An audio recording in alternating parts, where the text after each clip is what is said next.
প্রতি বছরই ভাঙনে আস্তে আস্তে মুছে যাচ্ছে মালদা এবং মুর্শিদাবাদের বহু এলাকা। গঙ্গা ভাঙনে সর্বস্ব হারিয়ে নিঃস্ব হয়ে পড়েছে বহু মানুষ। কিন্তু মানুষের এই বিপর্যয়ে উদাসীন কেন্দ্র সরকার, এমনকি নীরব ফারাক্কা ব্যারেজ কর্তৃপক্ষ। এই সমস্যার সমাধানে মঙ্গলবার ফারাক্কা ব্যারেজের জেনারেল ম্যানেজারকে ঘেরাও করে অবস্থান বিক্ষোভ কর্মসূচি মালদা ও মুর্শিদাবাদ জেলা তৃণমূল নেতৃত্বের। এই ফারাক্কা ব্যারেজ অফিসের অনতি দূরে মঞ্চ করে শুরু হয় ভাঙনগ্রস্ত দুই জেলা তৃণমূল বিক্ষোভ অবস্থান। পরে দাবিপত্র দেওয়ার পাশাপাশি ফারাক্কা ব্যারেজের জেনারেল ম্যানেজার আর.ডি. দেশপান্ডেকে ঘিরে বিক্ষোভ প্রদর্শন করে তৃণমূল নেতৃত্ব। এই দিনের এই কর্মসূচিতে মন্ত্রী সাবিনা ইয়াসমিন সহ দুই জেলার বিধায়ক এবং অন্যান্য নেতৃত্ব উপস্থিত ছিলেন।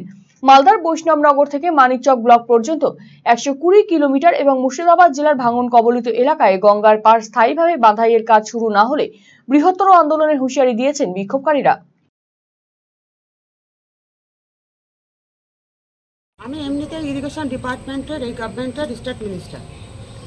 আমরা প্রশাসনিক লেভেল থেকে, অ্যাডমিনিস্ট্রেটিভ লেভেল থেকে স্বয়ং দিদি মুখ্যমন্ত্রী মমতা ব্যানার্জি তিনি নীতি আয়োগেও এটা প্লেস করেছেন, বক্তব্যে বলেছেন এটা নিয়ে যে Indo Bhutan river commission Farakka barrage প্রজেক্টের ঘাটাল মাস্টার প্ল্যান, তারপরে ওনাকে বলতে দেওয়া বন্ধ করে দেওয়া হলো। গতবারও আমরা ডেপুটেশন দিয়ে গেছিলাম যে 2017 সালের আগে যে 120 কিলোমিটার ফারাক্কা ব্যারেজ প্রজেক্টের আন্ডারের জুরিডিকশন ছিল সেটা রাতারাতি 2017 সালে সেটা 19 কিলোমিটার করে দেয় স্টেট গভর্নমেন্টকে না জানিয়ে।